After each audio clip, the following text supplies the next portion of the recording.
एक टोकरी भर मिट्टी। किसी श्रीमान जमींदार के महल के पास एक गरीब अनाथ विधवा की झोपड़ी थी। जमींदार साहब को अपने महल का अहाता उस झोपड़ी तक बढ़ाने की इच्छा हुई। विधवा से बहुतेरा कहा कि अपनी झोपड़ी हटा ले, पर वो तो कई जमाने से वहीं बसी थी।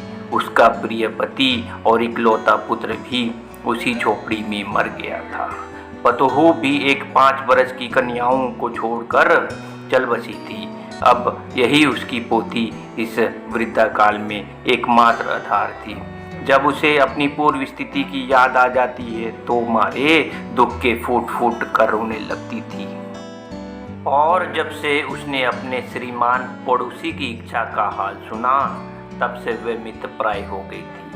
उस झोपड़ी में उसका मन लग गया था कि बिना मरे वहां से वह निकलना नहीं चाहती। श्रीमान के सब प्रयत्न निष्फल हुए। तब वे अपनी जमींदारी चाल चलने लगे। बाल की खाल निकालने वाले वकीलों की थैली गरम कर उन्होंने अदालत से झोपड़ी पर अपना कब्जान करा लिया और विधवा को वहां से निकाल दिया। बेचारी अनाथ तो थी ही, आस पड़ोस में कहीं जाकर रहने लगी। एक दिन श्रीमान उस झोपड़ी के आसपास टहल रहे थे और लोगों को काम बतला रहे थे कि वह विधवा हाथ में एक टोकरी लेकर वहां पहुंची। श्रीमान ने उसको देखते ही अपने नौकरों से कहा कि इसे यहाँ से हटा दो, पर वो गिड़गिड़ा कर बोली, महाराज, अब तो ये झोपड़ी तुम्हारी ही हो गई है, मैं उसे लेने नहीं आई हूँ। महाराज क्षमा करें। तो एक विनती है।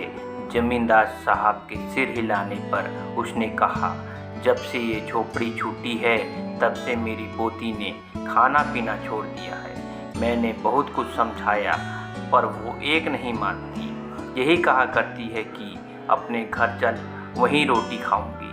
अब मैंने ये सोचा कि इस झोपड़ी में से एक टोकरी भर मिट्टी लेकर उसी का चूल्हा बनाकर रोटी पकाऊंगी। इससे भरोसा है कि वो रोटी खाने लगेगी।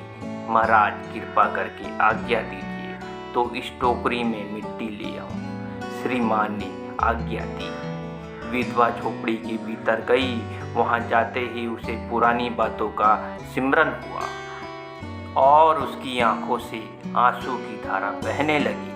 अपने आंतरिक दुख को किसी तरह संभाल कर उसने अपनी टोकरी मिट्टी से भर ली और हाथ से उठाकर बाहर ले आई।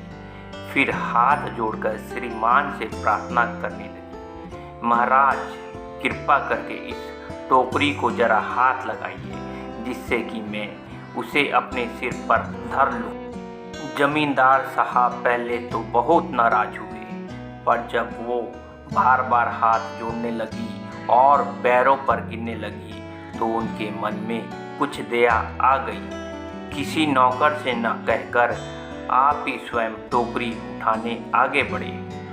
ज्यों ही टोकरी को हाथ लगाकर ऊपर उठाने लगे तो देखा कि ये काम उनकी शक्ति के बाहर है।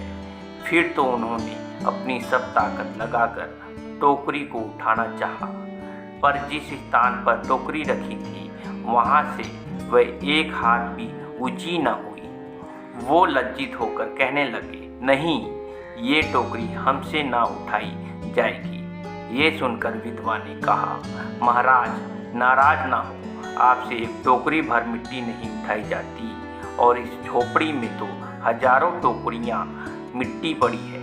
उसका भार आप जम्स भर कैसे उठा सकेंगे?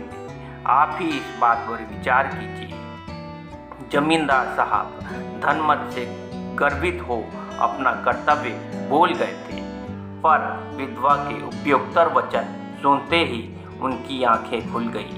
कृतकर्म का पश्चाताप कर उन्होंने विधवा से क्षमा मांगी और उसकी झोपड़ी वापस दे दी। दोस्तों, आपको कहानी अच्छी लगी हो तो कहानी को लाइक और चैनल को सब्सक्राइब जरूर कीजिएगा। धन्यवाद दोस्तों।